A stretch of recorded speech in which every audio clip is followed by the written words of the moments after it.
There's a lot of fascinating history here at the Charleston Tea Plantation, and even your connection with the plantation. Before we start to segue into your story and your background, just set the stage for us about where we are right now and the significance of this place. Okay, well, we're at the Charleston Tea Plantation on Wadmalaw Island, and that's about 20 minutes from downtown Charleston towards Savannah along the coast. This is the only tea plantation in America. So this is the only place tea is actually grown in this country. And America imports 200 million pounds of tea a year. And this is the only place where we actually make tea and sell it to the public. I see, and there is a huge historical connection as well, because wasn't the Charleston area the first or place to commercialize tea? Yes, actually, the first tea plants came to America in 1799 by a French botanist by the name of André Mouchot. And actually, those plants went to Middleton Place, but it was strictly as ornamental plants.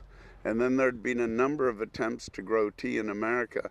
Probably the most famous was in Somerville, South Carolina, who was Dr. Charles Shepherd. And he started growing tea in 1888 and went till 1915. In 1915, he died, and no one wanted to continue growing tea. But the tea plant doesn't die. It lives for hundreds and hundreds of years. Really? So then in the late 50s, early 60s, Lipton Tea Company went in and took cuttings of those actual plants in Somerville and moved them to where we are right now on Wadmalaw. So these are the actual tea leaves? Yeah, actually what we would be using, if this were grown up, is the two leaves and the bud.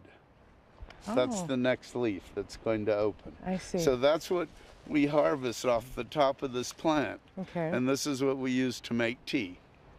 So it takes 4.5 pounds of this to make 1 pound of finished tea.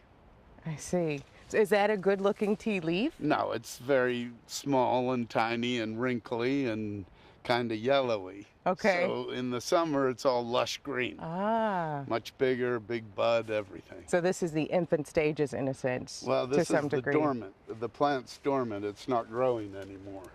Just the roots are growing. See, that's maybe a little bigger. Well, same idea. But that's what you use to make tea with. You know, and I know this may seem crazy, but it's, you know, when you're smelling tea, like when you're brewing it, or I microwave my tea bags, but I know, it's just like the wrong thing to say to you, right? Yeah, right. But you know, but you could smell the tea, and so you would imagine being out here, you could smell it. But I know we're out in the open air, so actually in the summer you can smell it. You can catch hints of it. This is kind of a little bit how the factory smells, but the factory actually smells great.